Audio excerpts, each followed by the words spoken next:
Hi friends, வாங்க வீடியோக்குள்ளே போயிடலாம். ஸ்கிப் பண்ணாமல் மறக்காமல் பாருங்கள். நான் லாஸ்ட்டாக ஒன்று சொல்கிறேன், கண்டிப்பாக பாருங்கள்.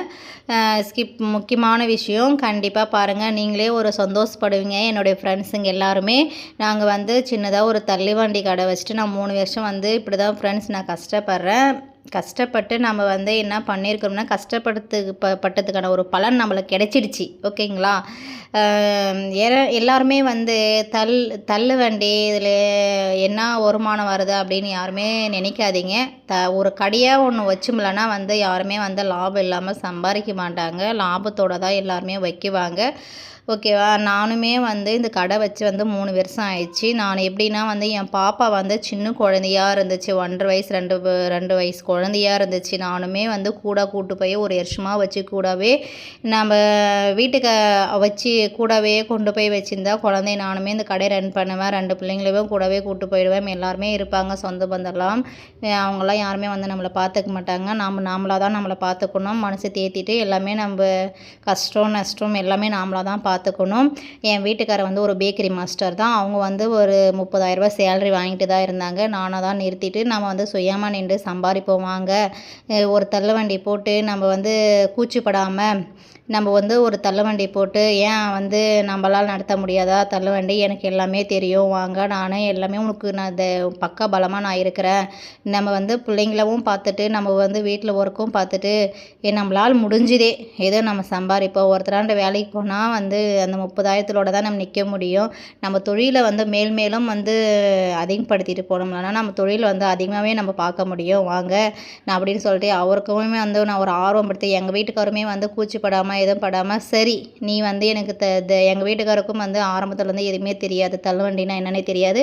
நானாக தான் துணிச்சலோட கூட்டு போயிட்டு நானும் நிறைய வீடியோஸ் எல்லாம் பார்த்து இந்த மாதிரி நம்மளால ஒரு முன்னேறி நம்மளால வர முடியும், அதான் ஒரு தள்ளுவண்டி வச்சு அப்படின்னு சொல்லிட்டு தான் நானுமே ஒரு தள்ளுவண்டி வச்சு இந்த மாதிரி என் வீட்டுக்காரை நானும் வேலையை விட்டு நிறுத்தி நாங்கள் 2 பேரும் வீட்டிலேருந்தே எல்லாம் ஒர்க் பண்ணி வாங்க நானுமே நீ நான் இருந்துட்டு ஒர்க் பண்ணால் வாழ்க்கையில் முன்னேறி நம்ம வரலாம் ஃப்ரெண்ட்ஸ். முன்னாடி நம்ம கூச்சிப்படாமல் எதுவுமே படாமல் எல்லாரோடமே தைரியமாக பேசி எல்லாரோடமே துணிச்சலோடு இருந்தோம்லன்னா எந்த ஒரு பெண்ணாக இருந்தாலும் துணிச்சலோட முன்னே வரலாம். இந்த வீடியோ பார்க்குறவங்க எல்லாருக்குமே ஒரு ஆர்வமாக தான் இருக்கும். பாருங்கள், கண்டிப்பாக பாருங்கள். எங்களோட வீடியோ ஸ்கிப் பண்ணாமல் பாருங்கள். நான் லாஸ்ட்டாக ஒன்று சொல்கிறேன், கண்டிப்பாக பாருங்கள். மாமாவும் நானுமே இப்படி தான் நம்ம கஷ்டப்படுவோம். பசங்க கொஞ்சம் வளர்ந்துச்சு, அதுக்கப்புறம் நான் வீட்டில் விட்டுட்டு சாப்பாடு செஞ்சு வச்சுட்டு போயிடுவேன். பிள்ளைங்க சாப்பிட்டுட்டே இருப்பாங்க. நாங்கள் இப்படி தான் கஷ்டப்பட்டு நாங்கள் வந்தோம் முன்னாடி. பாருங்கள், நீங்களுமே இந்த மாதிரி ஹஸ்பண்டுக்கு ஒரு ஹெல்ப்ஃபுல்லாக ஒரு கூட பக்கபலமாக இருந்தீங்களான்னா நம்மளோட குடும்பமும் கொஞ்சம் முன்னேறி வரும். ஒரே ஒரு தொழிலை மட்டும் பார்த்துட்டு இருந்தோம்லன்னா கண்டிப்பாக அதனால் வர முடியாது. வீட்டு செலவுக்கே 1 ரூபாவும் பற்ற முடியாது. பிள்ளைங்களுக்கு ஸ்கூல் ஃபீஸு எல்லாமே கொஞ்சம் கஷ்டமாக தான் இருக்கும்.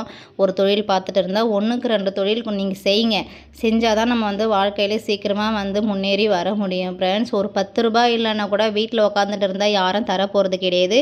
இந்த மாதிரி சுயமாக யோசித்து எல்லாருமே செய்யுங்க. நீங்களுமே வீட்டுக்காருக்கு துணையாக எப்படி சொல்கிறதுன்னா ஒரு 10-20 ரூபாய் இல்லைன்னா கூட நம்ம அக்கம் பக்கம் சொந்தக்கார இருக்கிறாங்க பாரு வேஸ்ட்டு, அவங்களாம் 1 ரூபாவும் தரமாட்டாங்க நம்மக்கிட்ட. நம்ம இன்றைக்கெல்லாம் சுயமாக நின்று சம்பாரிச்சு அந்த 10 ரூபாய் 100 ரூபாய் எடுத்துகிட்டு போய் தான். ஆனால் எல்லாமே என் பிள்ளைங்களுக்கு எல்லாமே நான் வாங்கி கொடுப்பேன் ஃப்ரெண்ட்ஸ். எல்லாமே நான் வாங்கி தருவேன். ஆனால் இந்த கடை வச்சத்துலேருந்து எது இல்லை என்னால் வாங்க முடியலான்றதுக்கெல்லாம் இல்லை. என் பிள்ளைங்களுக்கு எல்லாமே ஃப்ரூட்ஸு எல்லாமே கொஞ்சம் ஃப்ரீயாக கொஞ்சம் தாராளமாக எல்லாமே நம்ம வாங்கி கொடுக்குறதுக்கு நல்லாவே இருக்குது. எனக்கு இந்த கடை வச்சத்துலேருந்து கொஞ்சம் ஓரளவுக்கு எது நல்லாவே இருக்குது ஃப்ரெண்ட்ஸ்.